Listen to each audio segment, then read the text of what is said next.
আরজিকর কাণ্ডে তোলপাড় একেবারে গোটা রাজ্য। আরজিকর কাণ্ডে গ্রেপ্তার হয়েছেন অবশেষে 18 দিন টানা ম্যারাথন জেরার পর সন্দীপ ঘোষ।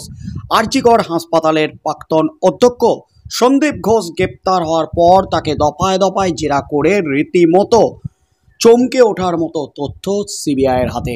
শুধু সন্দীপ ঘোষ নয়, তার সাথে সাথে আরও 4 জন গ্রেপ্তার হয়েছেন। তার মধ্যে সঞ্জয় রায়, তিনি কিন্তু গ্রেপ্তার হয়েছেন আগেই, ঘটনা ঘটার 12 ঘন্টার মধ্যে কলকাতা পুলিশের হাতে। তবে সিবিআই তদন্ত চালালেও 20 দিনের মাথায় গ্রেপ্তার করেছে 4 জনকে। আরও একাধিক প্রভাবশালী এই মুহূর্তে সিবিআইয়ের নজরে। তার মধ্যেই সন্দীপ ঘোষ সহ আরও যে 3 জন গ্রেপ্তার হয়েছে তাদের কিন্তু দফায় দফায় জেরা চালাচ্ছে, কারণ 8 দিনের সিবিআই হেফাজত। 8 দিনের মধ্যেই কিন্তু তাদের পেট থেকে কথা বের করতে হবে। আর সন্দীপ সহ তার যে সাঙ্গপাঙ্গরা গ্রেপ্তার হয়েছে, নন্দী ফিরিঙ্গি যে গ্রেপ্তার হয়েছে, তাদের জেরা করেই কিন্তু একেবারে তোলপাড় করা তথ্য সিবিআইয়ের হাতে। নিজেদের বাঁচাতে কিন্তু রীতিমতো বিস্ফোরক দাবি, বিস্ফোরক একেবারে সিবিআইয়ের জেরায় সন্দীপ ঘোষ সহ তার সাঙ্গপাঙ্গরা নিজেদের বাঁচাতে এবার সিবিআইকে যা বলে দিলেন তাতেই কিন্তু নতুন করে হইচই পড়ে গেল একেবারে গোটা রাজ্যে। এবার আরজিকর কাণ্ডে বিদেশি যোগ, এমনই কিন্তু খবর উঠে আসছে। সন্দীপ ঘোষ সহ তার সাঙ্গপাঙ্গদের জেরা করে কিন্তু এমনই তথ্য পেয়েছে সিবিআই আধিকারিকরা। বিদেশি নাম্বার থেকে বারবার ফোন, এমনই কিন্তু তথ্য এবার সিবিআইয়ের হাতে। কে বা কারা এই ফোন করলো?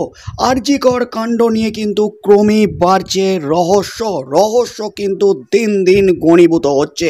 তার মধ্যেই কিন্তু আরজিকর কাণ্ড নিয়ে মুখ্যমন্ত্রী মমতা ব্যানার্জির পদত্যাগের দাবি তুলেছেন ছাত্র সমাজ। আর তার সাথে সাথে চিকিৎসকরা তারা আন্দোলন চালাচ্ছেন, লালবাজার অভিযান করেছেন। তাদের একটাই দাবি, পুলিশ কমিশনার বিনীত গোয়েলকে ইস্তফা দিতে হবে, পদত্যাগ করতে হবে। বিনীত গোয়েল স্পষ্ট বলে দিয়েছেন তিনি নিজে থেকে ইস্তফা দেবেন না, তাকে সরিয়ে না দেওয়া হলে। তার মধ্যেই কিন্তু এবার সন্দীপ ঘোষ সহ অভিযুক্ত, গ্রেপ্তার হওয়া অভিযুক্তদের জেরা করে চমকে ওঠার মতো তথ্য সিবিআইয়ের হাতে। আরজিকর কাণ্ডে এবার নয়া মোড়। আরজিকর মেডিকেল কলেজ হাসপাতালে চিকিৎসক খুন ও ধর্ষণের পরে একটি বিদেশি সিমের মোবাইল থেকে হাসপাতালের কর্তা ব্যক্তিদের কাছে বেশ কয়েকবার ফোন গিয়েছিল বলে সিবিআই সূত্রে দাবি। তদন্তকারীদের সূত্রে দাবি, 9ই আগস্ট সকাল 10টার পর থেকে আরজিকরের প্রাক্তন অধ্যক্ষ সন্দীপ ঘোষের ঘনিষ্ঠ চিকিৎসক এবং আরজিকরের আধিকারিকদের অনেকের সঙ্গেই ওই বিদেশি নম্বর থেকে কেউ কথা বলেন। সারাদিনই ওই নম্বর থেকে এমন ফোন আলাপ হয় বলে সিবিআই সূত্রে খবর।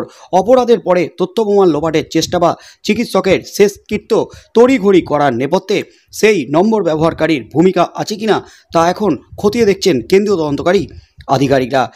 তদন্তকারীদের সূত্রে দাবি, বিদেশি সিম ব্যবহার করলে সাধারণত গ্রাহকের নাম ঠিকানা পাওয়া সম্ভব হয় না, কারণ বিদেশের সার্ভিস প্রোভাইডার গ্রাহকদের তথ্য প্রকাশ করে না। সিবিআইয়ের এক কর্তা বলেন, বিদেশে গিয়ে মোবাইল ফোনের হ্যান্ডসেটে প্রিপেড সিম ভরা হয় এবং তা এদেশে এনে ব্যবহার করা হয়। এদেশে বিভিন্ন তদন্তে এমন ভিনদেশি সিম কাজে লাগানোর কৌশল দেখা গেছে। ওই কর্তার কথায়, আরজিকর হাসপাতালের ক্ষেত্রে বিদেশি সিমটি দুবাই বা বাংলাদেশ থেকে নিয়ে আসা হতে পারে। ওই সিমের নম্বরটি কেন্দ্রীয় স্বরাষ্ট্র মন্ত্রকে পাঠানো হয়েছে।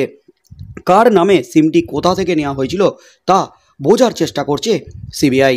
ভিনদেশি প্রিপেড সিমে সাধারণত এককালীন মোটা টাকা ভরা হয়, তা ফুরিয়ে গেলে ফের ব্যবহারের জন্য বিদেশে গিয়ে সিম রিচার্জ করতে হয়। কোনো অপরাধের পর সিমটাই হাফিজ করে দেওয়া হয়েছে বলে এর আগে দেখা গেছে। তদন্তকারীদের সূত্রে আরও দাবি, তরুণী চিকিৎসকের মৃতদেহ থেকে তদন্তের জন্য নমুনা সংগ্রহ করে শেষকৃত্য। অনেক কিছু নিয়ে প্রশ্ন রয়েছে, বহু ক্ষেত্রে ঠিক পদ্ধতি মানা হয়নি বলে অভিযোগ।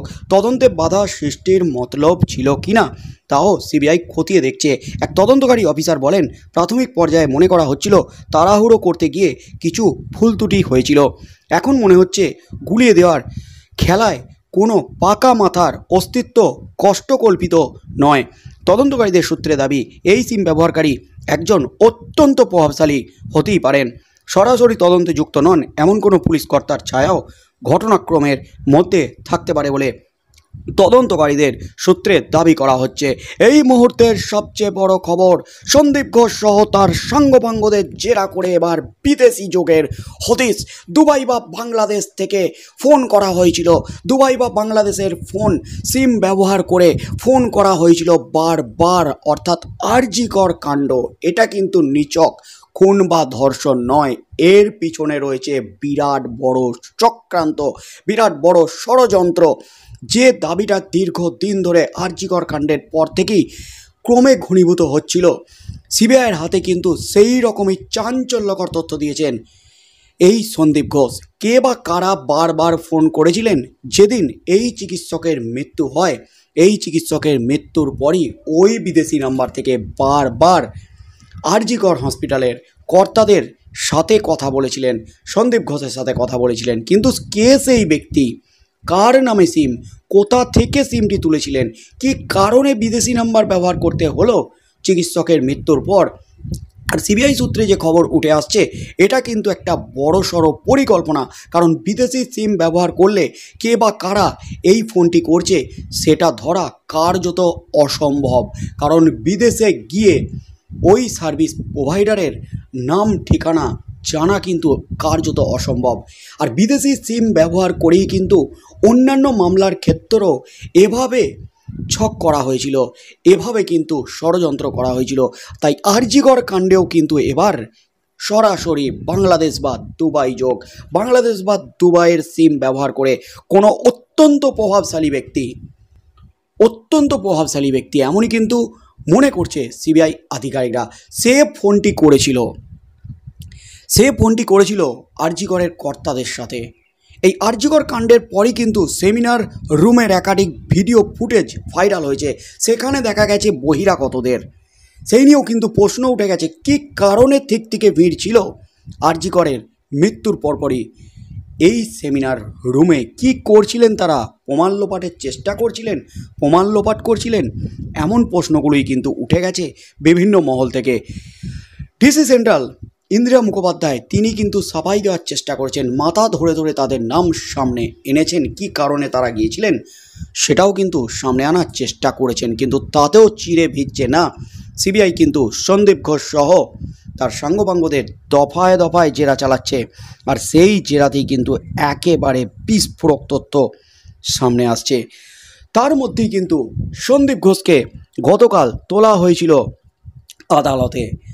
সন্দীপ ঘোষকে আদালতে তুললে সেখানে কিন্তু সন্দীপ ঘোষকে ঠাসিয়ে থাপ্পড় মেরেছে আম জনতা। একেবারে ফয়সালা ইন দ্য স্পট, প্রবল চাপে হাউ হাউ করে কেঁদেছেন সন্দীপ ঘোষ। তাকে কিন্তু জেরা চলছে।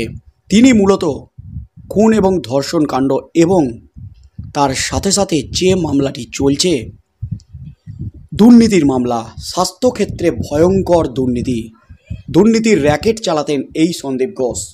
সিন্ডিকেট তৈরি করেছিলেন। এই সিন্ডিকেটের মাথাকে কার কাছে যেত এই স্বাস্থ্যক্ষেত্রে দুর্নীতির কোটি কোটি টাকা। আর এই সমস্ত দুর্নীতি ফাঁস হতেই কিন্তু রাজ্য সরকার তড়িঘড়ি সিট গঠন করে। তারপরেও কিন্তু স্বাস্থ্যমন্ত্রী হিসাবে মুখ্যমন্ত্রী মমতা ব্যানার্জির পদত্যাগের দাবি উঠে গেছে বিভিন্ন মহল থেকে। তাই এই সিম ব্যবহারকারী আসলে কে, কোন মাথা, কে ফোন করেছিলেন বিদেশি সিম ব্যবহার করে, কেনই বা বিদেশি সিম ব্যবহার করতে হলো?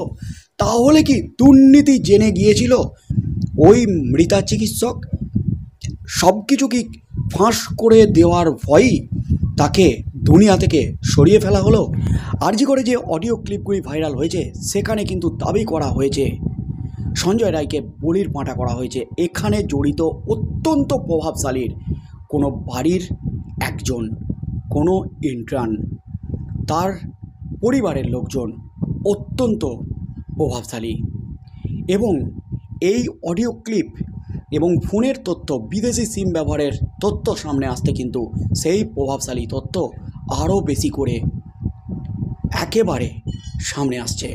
তাই এবার এই প্রভাবশালীটা কে, কোথাকার সিম ব্যবহার করে ফোন করেছিলেন, কেনই বা করেছিলেন, কি লেনদেন এই খুনের সাথে, সে কি জড়িত? এই খুন এবং দুর্নীতিকে ধামাচাপা দিতেই কি বিদেশি সিম ব্যবহার করা হয়েছিল? সন্দীপ ঘোষকে জেরা করে কি তথ্য হাতে পায়, সেই প্রভাবশালীর নাম সামনে আসে কিনা, আর সেই প্রভাবশালীকে ধরতে পারলেই কিন্তু একেবারে সব কিছু ফাঁস হয়ে যাবে। তাই আগামী এই 8 দিনের মধ্যে জেরা করে সন্দীপ ঘোষের পেট থেকে প্রভাবশালীর নাম বার করতে পারে কিনা সিবিআই, সেদিকে চোখ থাকবে গোটা রাজ্যের।